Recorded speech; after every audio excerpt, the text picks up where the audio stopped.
like there's very few publications that go after anything that isn't like indie. But there's a ton of awesome bands doing that shit that have very few avenues to have like any kind of like interview or press release or anything that'll just help push what they're actively doing. You know what I mean? Like a ton of bands, you know, rock, sludge, punk, all that shit. XPN's cool, all that stuff, but they just don't really.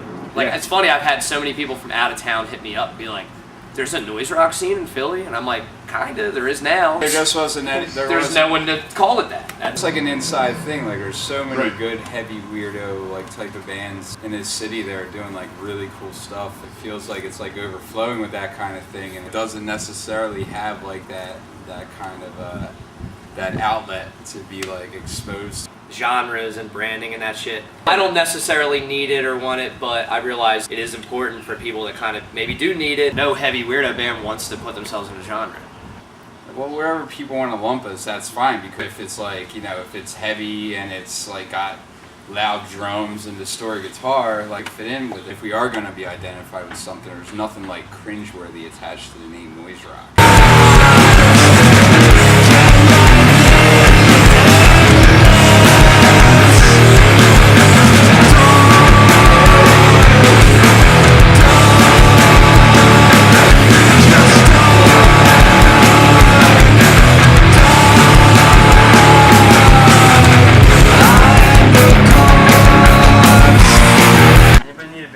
Yep. No, I'm good. PBR hands. Ow! What the fuck? Staples. I just stepped on this.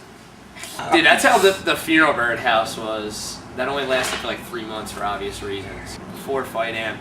It's me, Pat, who plays drums in Creepwood, Pete Joe, who used to play guitar in Creepwood, Jeff Rahoney, that played guitar in Gonna Bomb, Lou was the second guitar player for Fight Amp, and originally Howard, that plays drums in Ladder Devils. Man, it's all incestuous shit. I don't know, it's like 01, 02, something like that.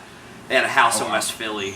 12 people lived in this like 2-bedroom house, like a Fight Club style like bunk, and just a pile of broken glass like that. Because they would just at the end of every night take all, like instead of throwing anything out, they just be like, we're gonna go huck all the bottles against the wall, come on. At the end of the night we'd all It was like a year we had a big blizzard, just all this snow and no one knew it was there, and then when it melted, it would just like went away, and it was just like this mountain, and it was like, oh shit.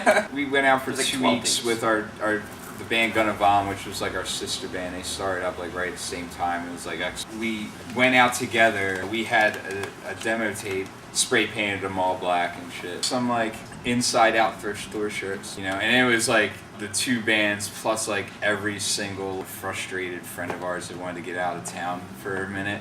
So it wound up being like around 14. One van, it was a conversion van with the seats taken out of the back. All the gear was back there with like 7 people piled like on top of shit.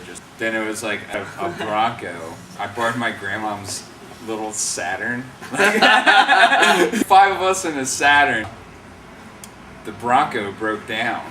Found out the show was like canceled on the way. We were in a parking lot of a strip mall having tossed with a football, and some kids rolled up and they were like, are you going to the show? We're like, we thought the show was canceled, like, nah, follow us. Showed up and there was a show, we're like, motherfuckers. Yeah. So we were like, hey, we're gonna play, and they're like, alright. So we did. Yeah. I got pink eye from a couch at Squad. By the end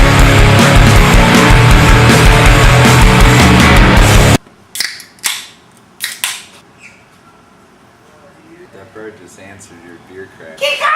A King Kong!